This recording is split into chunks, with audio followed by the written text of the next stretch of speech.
Today we're bringing an update on nationalism. Nationalism can do three things. It can cause independence, unite a nation, or divide an empire. And now we're bringing you to a reporter live in Italy. Here in Italy, we have three radicalist leaders named Garibaldi, Mazzini, and Cavour. Mazzini tried to start a revolution by forming Young Italy, but it did not work because there weren't enough people to make a difference.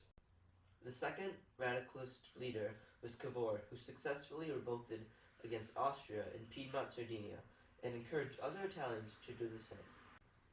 The third radicalist leader was Garibaldi, who conquered Sicily and continued up to Rome. He then gave the territory to Piedmont, Sardinia, which was ruled by Victor Emmanuel, which now unified most of Italy. That's all, Scott. Now back to you. Thank you, John, for that inspiring report on Italian unification. With the three leaders, the spirit, the brain, and the sword, Italy is now united after a long period of divided states. A second report of unification comes from the Germanic states in Northern Europe.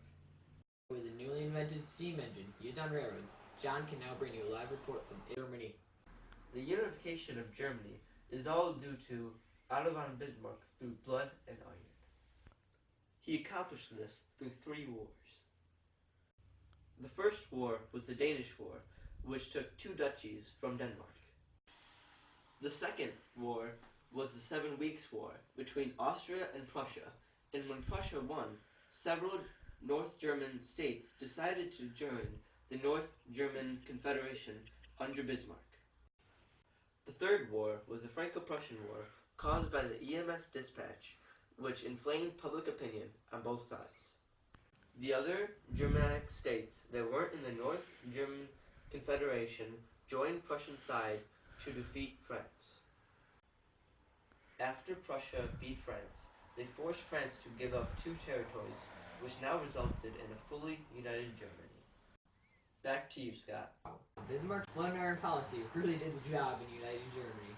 The second effect of nationalism was independence, as shown in Latin America.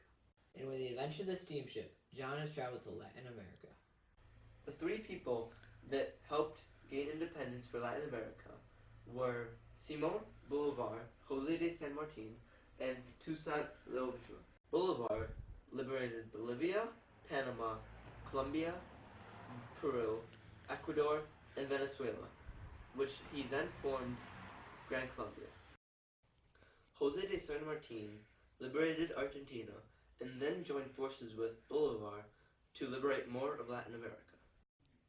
However, both Simón Bolívar and José de San Martín realized that Latin America cannot be controlled and decided to exile themselves. Toussaint Louverture led a Haitian revolt of 100,000 men against France, which was the first successful revolt for independence. After the Haitian revolt, France, which was ruled by Napoleon Bonaparte, sent 46 ships to take back Haiti. But Toussaint Louverture wanted to solve things politically and decided to surrender to France. However, Napoleon had other ideas and decided to imprison Toussaint in France. And with the efforts of these three men, most of Latin America has its independence. Back to you, Scott. Indeed, John, the actions of Bolívar, San Martín, and Louverture successfully liberated Latin America. The third effect of nationalism is the division of an empire. The Austro-Hungarian Empire is one example of how nationalism divides an empire. And with John back on the steamship, he traveled over to the Austro-Hungarian Empire with a live report. Here in the Austro-Hungarian Empire, the Baltic Powder Keg region has many different nationalities, which caused economic divisions. These economic divisions led to the split between Austria and Hungary. However, because Austria was the industrial half and Hungary was the agricultural half, they made a dual monarch, so one leader ruled both nations. The leader of the dual monarchy was Franz Joseph I. However, the dual monarchy did not satisfy all ethnic groups, and this will lead to the total collapse. That's all for Austria and Hungary. Back to you, Scott. Wow, the Austro-Hungarian Empire is pretty cool. Didn't the Ottoman Empire end up that way as well? You're right, Scott. There was division in the Ottoman Empire. One reason that divided the Ottomans was the variety of ethnic groups. Each of these ethnic groups wanted their independence. Because of the size of the empire, the Ottomans could not control all the different nationalities. European countries took advantage of the weakened empire to obtain trade routes in the Ottoman Empire. Germany wanted their railroads to go through the Ottoman Empire. Russia wanted water ports from the Ottoman Empire, and Great Britain wanted natural resources from the Ottoman Empire. Also, as their empire was breaking apart, the Ottomans could only control the center of their empire. These causes resulted in the collapse of the Ottoman Empire. Back to you, Scott. Wow, I didn't realize the bout of powder keg could cause so many problems within the two empires. Now that you know how nationalism works, it can cause the want for independence, like in Latin America. It can unify nations, like in Italy and Germany. And it can also divide empires, like in the cases of the Ottoman Empire and the Austro-Hungarian Empire.